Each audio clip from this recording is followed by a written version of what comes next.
네, 안녕하세요. 저는 탄소 중립을 위한 도시숲의 역할에 대해서 발표할 경북대학교의 엄정혜입니다. 조금 전에 조영길 교수님께서 정말 오랜 기간 동안 이 분야에 대해서 연구하신 내용을 잘 발표를 해주셔가지고 정말 재미있게 잘 들었고요. 저의 발표는 아마 이 조영길 교수님께서 이 말씀하신 내용 중에 한 일부분을 서포트하는 게 되지 않을까라는 생각이 듭니다. 오늘 총 네 가지 분야로 발표를 준비해 보았는데요. 가장 먼저 이 탄소 중립과 이 도시숲의 관계에 대해서 설명하는 것으로 발표를 시작해 보고자 합니다. 많이들 아시는 것처럼 이 탄소 중립이라는 것은 배출되는 탄소와 또 흡수되는 탄소량을 같게 해서 탄소의 순배출이 0이 되게 하는 것입니다. 그러니까 이를 달성하기 위해서 크게 이제 두 가지 분야로 저희가 활동을 하고 있는데요. 첫 번째는 인간 활동에 의한 도시 온실가스 배출을 최대한 줄이는 것이고요. 두 번째는 남은 온실가스를 흡수하고 제거하는 것입니다. 오른쪽에 보시는 것처럼 국가의 2050 탄소 중립 부문별 과제를 살펴보시면 산림과 도시숲과 같은 이런 녹지 공간은 대부분 흡수원의 기능을 하는 것으로 초점을 맞추고 있습니다.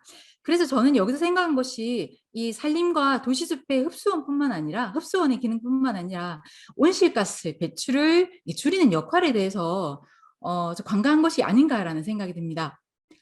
국립산림과학원에서 여의도 광장을 중심으로 해서 열화상 카메라 분석한 결과를 제시를 하였는데요. 서울 여의도 숲 조성 전인 1999년에 여의도 공원은 아스팔트와 콘크리트로 덮인 공간이었습니다. 그 당시에 여의도 광장과 그 광장 외부의 온도차를 살펴보시면 평균적으로 2.5도씨가 높은 것을 아실 수가 있는데요. 도시 숲이 조성이 되고 그 숲이 이제 완성이 된 2015년에 다시 표면 온도 변화를 비교를 해보았을 때 주변보다 오히려 0.9도씨가 저감되어 있는 것을 보실 수가 있습니다. 예, 비단 여의도 광장뿐만 아니라 주변에 있는 교통섬이라든지 또 가로수 등 역시 마찬가지로 증산작용과 직사광선을 직접적으로 차단하는 효과를 통해서 도시의 열환경을 개설하는 데 탁월하다는 것을 이 연구를 통해서 알 수가 있습니다. 그러니까 실제 이러한 기온 저감 효과가 이렇게 에너지의 절감에 얼마나 효과가 있는지에 대해서도 많은 기관에서 연구 자료를 제시를 하고 있는데요. 국립산림과학원에서는 플라타너스 나무 한 그루가 1시간 동안 흡수하는 열이 에어컨 6대 그리고 선풍기 800대의 냉방 효과에 해당한다고 제시를 하고 있고요. 미국 농림부와 그리고 산림청 역시 이 수목과 이 도시숲을 조성하는 것이 냉방에 필요한 에너지를 굉장히 탁월하게 절약할 수 있다는 연구를 지속적으로 제시를 하고 있습니다. 이처럼 도시숲 그리고 녹지 공간이 냉방에 필요한 에너지를 절약하는 데 탁월하다는 것은 바로 이 도시숲이 흡수원의 역할뿐만 아니라 바로 이 온실가스 배출을 최대한 줄이는 역할을 충분히 할 수 있다는 것을 아실 수가 있습니다. 도시숲의 열환경 조절을 위한 역할을 낮과 밤으로 좀 구분을 해보았는데요. 낮에는 앞에서 설명드린 것처럼 이 증발산과 그늘 제공을 통해서 열환경을 조절을 할 수가 있고요. 밤에는 야간 복사 냉각에 의해서 찬 공기 생성을 통해서 기온 저감에 기능을 하고 있습니다. 야간 복사 냉각이라는 것은 이 지표면이나 이에 인접한 공기층이 야간에 열을 방출해서 지표면 부근의 온도가 떨어지는 현상을 이야기하는데요. 이러한 지표면의 복사 냉각에 의해서 생성되는 상층보다 낮은 온도의 공기를 우리는 찬 공기라 일컫는데 야간에 이 녹지 공간에서 이 찬 공기가 가장 활발히 생성이 됩니다. 이러한 찬 공기를 활용한 것이 우리가 익히 들었던 바람길인데요. 이 산림청에서는 2019년부터 전국의 17개 도시를 시범 도시로 해서 도시 바람길 숲 조성 사업을 진행을 하고 있습니다. 그래서 오늘 저는 이 도시 바람길 숲 조성 사업을 기준으로 해서 이 도시 숲이 그 에너지 절감에 얼마나 효과가 있는지에 대해서 연계해서 설명을 드리고자 합니다. 도시 바람길 숲에 대한 좀 간략한 설명을 드리고 시작을 하겠습니다. 바람길 숲은 앞에서 설명드린 바람길에서 그 개념이 시작이 되었는데요. 야간에 도시 외곽 산림 등에서 생성되는 차고 신선한 공기를 도심 개발지까지 흐르게 해서 공기 순환을 촉진함으로써 대기 오염 및 열환경 개선에 도움을 주는 계획 요소라고 알려져 있습니다. 아래쪽에 보시면 이 바람길 계획의 기본 원칙을 좀 설명을 해두었는데요. 1번이 이 찬 공기가 발생하는 산림 지역입니다. 1번에서 생성된 찬 공기가 2번, 3번, 4번을 지나서 5번, 6번, 7번이 있는 열환경이 취약한 개발 지역까지 도달하게 되고, 여기에 도달한 찬 공기가 이 도시를 잘 관통을 해서 그 후면에 있는 4번, 5번, 6번의 도시까지 다시 이어지게 하는 것이 바로 바람길 계획의 핵심 원칙이라고 할 수 있는데요. 실제 2번, 4번, 4번을 통해서 내려온 찬 공기가 이 도시에서 그 활약을 잘 하지 못하는 것이 크게 두 가지가 있다고 저는 생각을 하고 있습니다. 첫 번째는 이제 물리적 장애라고 제가 이름을 붙인 건데요. 바로 이 찬 공기가 건물 등에 의해서 바로 이동이 장애되는 것입니다. 그걸 물리적 장애라고 이름을 붙였고요. 두 번째는 이제 대기 환경적 장애라고 이름을 붙인 것인데, 찬 공기가 내려오면서 도시까지 왔을 때 도시의 기온이 높아서 이 찬 공기의 효력을 제대로 발휘하지 못하는 것입니다. 그래서 이 두 가지를 모두 해결하는 것이 바로 이 바람길 계획을 효과적으로 달성하는 것이라고 생각을 하는데요. 물리적 장애 같은 경우는 이제 도시 계획 분야에서 장기적으로 추진하면서 도시 구조를 아예 바꾸는 것이 중요하고, 앞에서 지금부터 설명드릴 도시 바람길 숲은 바로 이 두 번째인 대기 환경적 장애, 즉 도심에서 찬 공기가 계속 그 효력을 지속할 수 있도록 시원한 공간을 조성하는 것, 이것이 바로 도시 바람길 숲의 핵심 목표라고 할 수 있을 것 같습니다. 그래서 산림청에서는 2018년도에 이 바람길 숲이라는 용어를 처음으로 제안을 하였습니다. 도시 외곽에 있는 산림과 도시 내 산재는 숲을 연결한 숲이라고 이름을 지었고요. 그 세 가지 구성 요소를 제시를 했습니다. 첫 번째는 바람 생성숲, 두 번째는 연결숲, 그리고 세 번째는 디디막산숲입니다. 바람 생성숲은 외곽에서 이 찬 공기를 생성하는 숲을 이야기하고요. 디디막산숲은 도심 내에서 기온차를 이용해서 미풍생풍 역할을 하는 도심 내 거점 숲을 이야기하고요. 연결숲은 이러한 생성숲과 디디막산숲을 연결하는 선형의 녹지라고 정의를 내렸습니다. 그 구성 요소별로 그 역할을 조금 살펴보면요. 오른쪽에 보시는 것이 바로 구미시 사례를 바탕으로 해서 바람 생성숲의 기능을 시뮬레이션한 결과입니다. 보시는 것처럼 시간이 지날수록 산림에서 생성된 찬 공기가 시가지로 내려와서 쌓이고 또 빠르게 흘러 들어가는 것을 보실 수가 있습니다. 그런데 우리나라의 산림은 개발의 압력이 굉장히 높습니다. 왼쪽에 보시는 것처럼 부산광역시 사례에서 보이는 구덕산 일대는 도심 내에 있는 나지막한 산입니다. 그래서 이 구덕산 일대는 지속적으로 이 아파트 건설 등과 같은 이 개발의 압력을 받아왔고, 실제로 이 주변 산림들은 지속적으로 건설로 인해서 좀 없어지고 있는 상황인데요. 이처럼 이 구덕산 일대가 개발이 되어서 실제 산림이 모두 없어질 경우에 찬 공기 생성에 어떤 영향을 미칠까라는 의문점을 가지고 좀 극단적인 사례로 산림이 있는 경우 없는 경우를 시뮬레이션 해보았을 때, 실제 개발이 모두 되어버려서 산림이 없는 경우에는 찬 공기 이 효과를 저해 볼 수가 없는 것으로 알 수 있습니다. 이처럼 바람 생성 숲의 기능은 바로 바람길의 그 핵심이 되는 찬 공기를 생성하는 아주 중요한 요소입니다.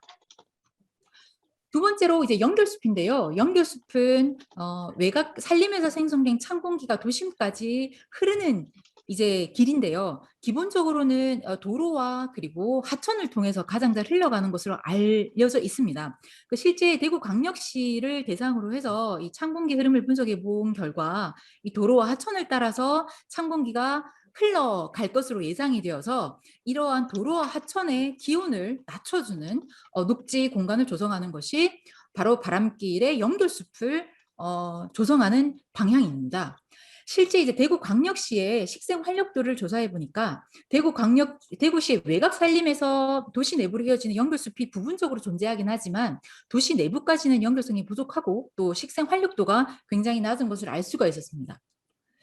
그래서 이 도심지 내에 군데군데 디디막산숲을 조성하는 것이 중요합니다. 이 디디막산숲은 도시 내에 녹지 공간으로서 냉각 효과를 통해서 주변과의 기온 차이를 만들고 또 도시 내 미풍을 형성하는 역할을 하는데요. 많이 알고 계신 것처럼 이 냉각 효과는 녹지 공간의 크기나 모양과 식생 종류 등 다양한 요인에 따라서 달라질 수 있습니다. 일반적으로는 녹지 크기가 클수록 또 조밀한 식생 유형에서 더 많은 냉각 효과가 나타난다고 알려져 있긴 하지만, 녹지 크기가 작더라도 또 미기후 조절에 긍정적인 효과를 가진다고 알려져 있습니다.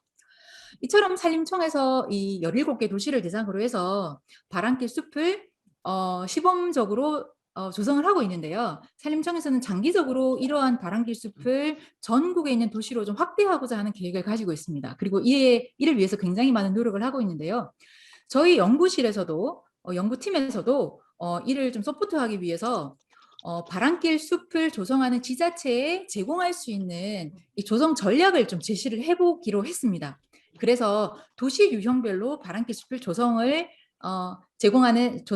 하는 방안을 제시를 해주기 위해서 도시 유형을 좀 구분을 해보았는데요. 도시 유형을 구분하기 위해서 고려할 사항은 바람길의 생성 원리를 좀 고려해야 했고요.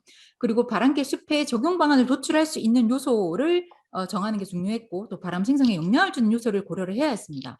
이러한 고려 사항을 바탕으로 해서 세 가지 분류 기준을 추출했습니다. 첫 번째는 가장 중요한 이 생성숲이 존재하는지에 대한 여부, 그리고 두 번째는 생성숲과 이 취약 지역인 시가지와의 거리와 관계, 그리고 바람 생성과 확산에 영향을 주는 요소의 존재 유무에 대한 이 세 가지 기준을 설정을 했고, 이러한 기준에 의해서 총 4가지 유형으로 도시를 분류해 보았습니다. 첫 번째 유형은 산림 인접형이라고 이름을 지었는데요. 시가지와 생성숲이 인접한 유형입니다. 17개 시범도시 중에서 아래쪽에 보시는 것처럼 서울, 대구, 대전, 세종, 원주, 양산, 구미가 바로 이 유형에 속해 있는데, 이 유형의 특징은 생성숲이 확실히 존재하고 그 영향이 굉장히 크다는 것입니다. 아래쪽에 보시면 토지 이용 지도에서 진한 녹색으로 되어 있는 것이 바로 산림이고요. 붉은색으로 되어 있는 것이 시가지인데, 이 산림이 시가지와 굉장히 밀접하게 인접해 있는 경우여서 이 생성숲의 역할을 충분히 잘 활용할 수 있는 그런 도시 유형임을 알 수 있습니다. 그런데 시가지가 크면 클수록 이 도심 내 취약 지역에 미치는 생성숲의 영향이 줄어들기 때문에 대도시의 경우에는 디디막산숲과 연결숲의 역할이 중소도시보다 크다고 할 수 있겠습니다. 두 번째는 바로 산림 이격형입니다. 이격형은 시가지와 생성숲 사이에 초지 및 나지가 위치하는 유형인데요. 토지 이용 지도에서 노란색으로 되어 있는 것이 바로 농경지입니다. 아래쪽에서 보시는 광주, 전주, 천안, 나주, 증평의 경우가 바로 이 유형에 속하는데요. 이곳은 초지와 나지가 찬 공기의 흐름을 증폭시킴으로써 이 시가지로 찬 공기가 유입되는데 굉장히 유리한 형태를 띠고 있는 유형입니다. 그리고 공기 확산에 유리한 평탄한 지형이 한 면 이상 존재하고, 또 초지 및 나지의 비율이 높은 도시가 바로 이 유형에 포함될 것으로 생각이 됩니다. 세 번째 유형은 이 뚜렷한 생성숲이 없는 유형인데요. 17개 시범사업 도시에서는 나타나지 않는 유형이었는데, 기본적으로 평탄 지역에 위치한 경우가 많았습니다. 17개 도시에는 포함되지 않으나 저희가 이게 오산과 같은 도시가 바로 이 평지형에 속할 거라고 판단을 하고 있습니다. 그리고 네 번째는 해안형인데요. 삼면이 바다인 우리나라의 경우에 바로 이렇게 도시가 바다와 접한 유형이 굉장히 많습니다.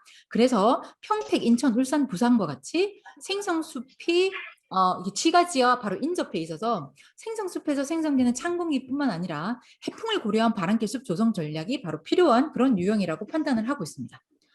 그래서 이렇게 4가지로 구분된 유형에 따라서 기본 전략을 제시를 해보면, 산림 인접형 같은 경우는 앞에서 설명드렸듯이 신규 생성숲의 조성보다는 디딤 확산숲과 연결숲의 조성이 가장 중요하고요. 두 번째로 산림 이격형 같은 경우는 초지 및 낮의 영향이 강한 곳과 생성숲과 시가지가 접해 있는 곳을 구분해서 전략을 수립하는 것이 필요합니다. 그리고 평지형인 유형 3에서는 생성숲이 거의 존재하지 않기 때문에 기존의 산림을 어쨌건 최대한 보존하는 것이 가장 중요한 목표가 되고, 새로운 생성숲을 최대한 조성하는 것이 중요합니다. 그런데 이때 경사 지형에 위치한 파편화된 산림을 우선적으로 연결해서 생성된 찬 공기가 그 주변으로 더 잘 흘러갈 수 있도록 하는 것이 중요하다고 생각을 하고 있습니다. 그리고 네 번째 해안은 부두나 항만 등 오염물질 발생 지역이 해안에 위치한 경우에 바로 차단숲을 조성해야 한다고 판단을 하고 있습니다. 이러한 도시별 특징에 따른 기본 전략 제시 이외에도 앞에서 설명드렸던 3가지 유형별로 조성을 어떻게 해야 되는지에 대해서도 좀 간략하게 제안을 해보았는데요. 우선 바람 생성숲 같은 경우는 가장 중요한 것이 바로 찬 공기 생성 능력을 강화하는 것입니다. 그래서 기존에 있는 숲을 건강한 숲으로 조성을 해서 식생 활력도를 높이는 것이 가장 중요하고요. 바로 그 숲의 가장자리인 이면부에서는 생성된 바람이 도심까지 잘 흘러갈 수 있도록 산림의 밀도를 조절하는 등을 통해서 산림 구조를 개선하는 것이 중요하다고 판단을 하고 있습니다. 디디막산숲 같은 경우는 가능하면 찬 공기 생성 기능을 확보하기 위해서 토지 피복을 잔디나 아니면 그 지표식물, 그 초본유 등을 활용해서 자연 초지로 유지하는 것이 중요하고, 불투수성 포장을 최대한 지향하는 것이 중요하다고 생각을 하고 있습니다. 그리고 냉각 효과를 강화하기 위해서 수관폭이 큰 녹음수를 활용하는 것이 중요하다고 생각하고요. 그리고 공원 외부, 경계부 같은 경우는 생성된 찬 공기가 외부 공간으로 잘 확산되도록 하기 위해서 저층식재 중심으로 조성하는 것을 제안드리는 바입니다. 그런데 이제 도시 내에 이 또 일정 규모 이상의 디디막산 숲은 생성숲의 역할을 또 할 수 있도록 보완하는 것이 필요한데요. 기존의 도시공원들도 리모델링하거나 또 캠퍼스나 아파트 공공기관 녹지 공간의 활용을 좀 강화하는 것을 제안을 드립니다. 그런데 아시다시피 이 도심 내에서는 새로운 디디막산 숲을 확보하기가 굉장히 힘든 경우가 많이 있습니다. 그래서 이런 경우에는 벽면 녹화 등과 같은 수직숲, 그리고 인공 건축물을 활용한 옥상 녹화라든지 아래쪽에 보시는 것과 같이 담장 허물기나 녹색 주차장, 그리고 공원 등의 리모델링을 통해서 디디막산 숲의 역할을 기능을 보완하는 것이 중요하다고 생각을 합니다. 연결숲은 크게 하천 연결숲과 도로 연결숲으로 구분을 할 수 있는데요. 하천은 대기 오염 물질을 포함하지 않는 이상적인 바람길로 알려져 있습니다. 그래서 하천 주변에 있는 오픈 스페이스는 찬 공기를 강화하기 위해서 자연 피복 포장으로 변경을 하되, 워낙 하천법이 좀 강하더라고요. 그래서 하천의 바람길 숲을 조성할 때는 그 법적 기준을 준수해서 여건에 맞게 조성하는 것을 제안을 드리는데, 이 하천 연결숲보다는 이 도로와 가로가 조금 더 도심 내에서 일반적인 연결숲 유형이라고 할 수 있겠습니다. 그래서 가로 및 중앙 분리대에는 수간폭이 넓고 또 지하고가 높은 화력수를 식재해서 그 지표면의 온도가 급격하게 상승하는 것을 방지하는 것이 중요하다고 생각을 합니다. 그런데 이 도로의 연결숲 같은 경우는 워낙 다양한 사례들이 있더라고요. 저희가 여러 도시를 좀 살펴보았더니 주변에 이 큰 건물들이 바로 인접해 있는 경우도 있고요. 그리고 차량 통행량이 많아서 미세먼지 배출량이 더 많은 곳, 적은 곳이 있고, 어떤 도로가 사람들이 이동이 많이 없는 곳과 이렇게 휴식 공간이 배치되어 있는 공간 등 정말 다양한 도로 유형이 있었습니다. 그래서 이런 다양한 경우를 고려해서 조성을 해야 한다고 생각을 하고 있습니다. 이 앞에서 설명드린 이런 전략을 어떻게 이제 실제 적용할 수 있을지 그 사례를 두 가지 들어보도록 하겠습니다. 첫 번째 사례지는 바로 세종시입니다. 세종시는 산림 인접형인 유형 1인데요. 뚜렷한 생성숲이 존재하기 때문에 이 취약 지역의 디디막산숲과 연결숲을 집중적으로 조성하는 것이 중요한 포인트였습니다. 우선 첫 번째는 정부 청사가 들어있는 신도심 취약 지역인데요. 바로 이 신도심에서는 산지형 근린공원이 굉장히 많았습니다. 그래서 산지형 근린공원에 숲과 코기를 통해서 그 임면부에 그 바람 생성 기능을 강화하고 주변으로의 그 흐름을 좀 강화하는 것이 중요하다고 생각을 했고, 두 번째는 디디막산숲 중에서 동네숲과 그리고 공공기관이 많기 때문에 공공숲을 조성하는 것이 중요하다고 생각을 하고 있습니다. 조금 더 저희의 도전적인 부분은 바로 이 조치원역이 있는 구도심 취약지역이었는데요. 신도심에 비해서 이 구도심은 훨씬 더 열환경이 취약한 지역이었습니다. 그럼에도 불구하고 디디막산숲을 조성할 공간이 정말 없었기 때문에 저희가 기존에 있는 공간을 최대한 활용한 유형을 최대한 제안을 해보았습니다. 그래서 숲을 리모델링하고 동네 숲을 만들고 담장 허물기, 녹색 주차장, 공원 리모델링, 그리고 자투리탕 녹화라는 정말 다양한 디디막산 숲의 유형을 제안을 드렸는데, 실질적으로 이 바람길 숲 사업 이 기간 동안에는 이 모든 것을 다 실제로 실현화시키지는 못하지만, 이게 장기적으로 이 구도심 지역이 이런 식으로 계획을 가지고 조성을 해 주십사 하고 제안을 해 드렸습니다. 두 번째는 평택시인데요. 평택시는 해안형인 유형 4에 속합니다. 그런데 유형 3인 평지형의 특성이 굉장히 강했습니다. 왼쪽 아래쪽에 보시듯이 이 생성숲이 굉장히 적고요. 이 숲이 굉장히 파편화되어 있었습니다. 그리고 바다와 인접한 항만이 형성되어 있어서 이곳의 조성 방향은 생성숲을 집중적으로 강화하고 차단숲을 조성하는 것, 그리고 바로 평택시가 아닌 그 외곽 지역에서 불어오는 바람을 활용하는 것이 중요하다고 생각을 했고, 이러한 조성 방향에 따라서 11개의 이 계획 요소를 제안을 하였습니다. 그중에서 저희가 가장 중요하다고 생각하는 것이 바로 이 생성숲을 조성하는 것인데요. 이 송탄 생활권과 청북 생활권에서 찬공기 생성이 활발한 이 일정한 산을 최대한 보존을 하되 찬공기 강화를 위해서 경사 5도 이상인 지역을 활용해서 찬공기 숲을 보완하는 그런 전략을 제안을 하였습니다.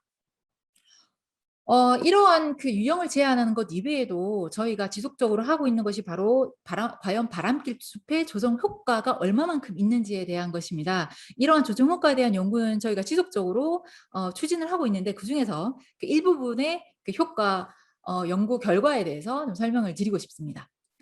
첫 번째는 찬 공기 생성 및 흐름인데요. 과연 바람길 숲을 조성했을 때 찬 공기 생성에는 얼마만큼 변화가 있는지에 대한 효과에 대한 연구 결과입니다.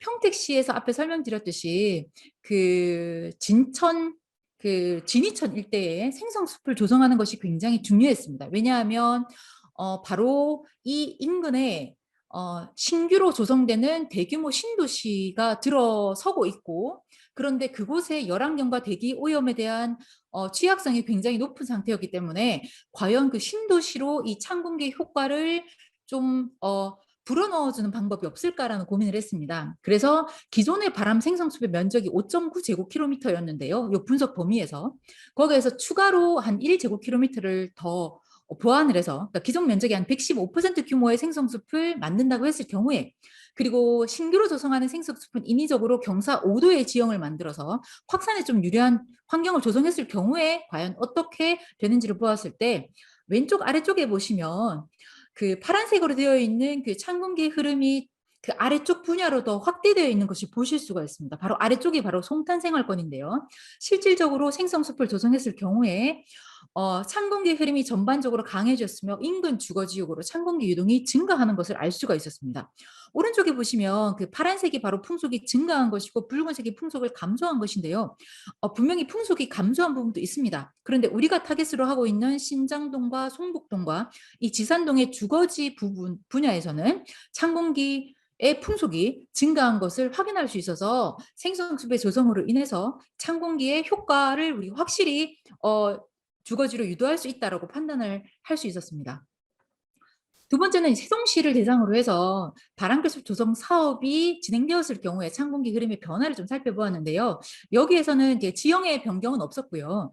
기존의 바람 생성숲인 도심의 도심형 근린공원에 인면부 밀도를 조절했습니다. 그리고 연결숲을 조성을 했는데 실질적으로 이 조성한 결과 그 인면부의 근처의 풍속이 증가함을 알 수 있었습니다. 그래서 도심 내에 있는 생성숲의 역할을 하는 디디막산숲이 주변 지역으로 이 찬 공기 흐름의 증가에 도움이 됐다라고 판단을 할 수 있었습니다. 하지만 이 역시 일부분은 또 풍속이 감소하는 현상이 나타나기도 했습니다.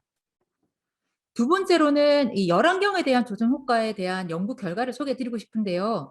대구에 있는 기상대 기념공원을 중심으로 해서 그 기존에 있는 공원을 리모델링하는 경우에 어떻게 열환경이 변하는지를 살펴본 것입니다. 여기에는 이 나머지는 비교하지 않았고요. 교목을 추가한 경우에 전과 후를 비교를 했는데 그 기온 같은 경우는 그러니까 미약하긴 했지만 그 주변 지역에도 그 저감 효과가 있는 것을 알 수가 있었고 특히 이제 열쾌적성 같은 경우는 공원 내부뿐만 아니라 외부까지 뚜렷하게 향상된 것을 알 수 있었습니다. 두 번째로는 구미를 대상으로 해서 디디막산숲을 리모델링 했을 경우에 열환경이 어떻게 변하는지를 살펴보았습니다. 여기에는 광평정 복개 구간을 대상으로 해서 세 가지 시나리오에 따라서 저희가 분석을 해봤는데요. 오른쪽 보시는 것처럼 첫 번째 시나리오는 현재 있는 디디막산숲입니다. 광평청 복개 구간의 현재의 모습은 주변에 건물이 있고요. 회색 콘크리트로 주차장이 덮여져 있고 주변은 아스팔트와 그리고 교목이 심겨져 있는 것인데 시나리오 2 같은 경우는 교목을 152주를 추가를 했고요. 그리고 관목의 면적을 440제곱미터를 추가를 했습니다. 이러한 경우가 시나리오 2이고 시나리오 3 같은 경우는 시나리오 2에 주차구역의 토지 피복을 잔디블록으로 변경을 했습니다. 이럴 경우에 열환경의 변화를 살펴보았는데 전체 대상지의 지표면 온도를 분석한 결과 시나리오 1에 비해서는 시나리오 2가 0.26도씨 그리고 시나리오 3의 경우는 5.5도씨의 지표면 온도의 저감 효과가 있는 것을 알 수 있었습니다. 그리고 그중에서 저희 주차장 구역, 잔디 피복으로 바꾼 주차장 구역의 오후 3시의 평균 기온을 추출한 결과 시나리오 1의 평균 기온에 비해서 시나리오 2가 1.03도씨, 시나리오 3은 2.14도씨의 지표면 온도 저감 효과가 있는 것을 알 수 있었습니다.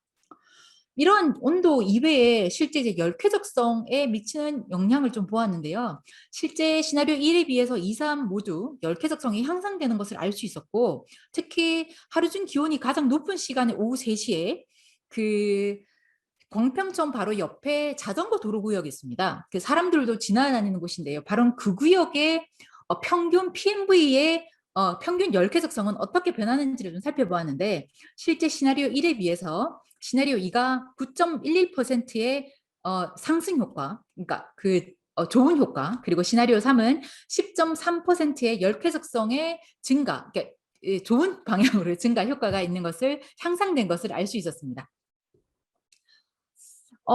실제 이제 조경의 가장 보편적인 분야가 바로 이 녹지 공간을 조성하고 관리하는 분야인데요. 앞에 설명드렸듯이 이 녹지 공간은 바로 기온 저감 효과에 탁월한 효과가 있는 것을 알 수 있었습니다. 그래서 우리가 우리 조경가가 바로 열심히 활동하는 것이 바로 기후 위기를 해결하고 탄소 중립을 달성하는, 즉 기후를 지키는 바로 역할이 아닌가라고 생각을 하면서 오늘의 발표를 마무리하도록 하겠습니다. 감사합니다.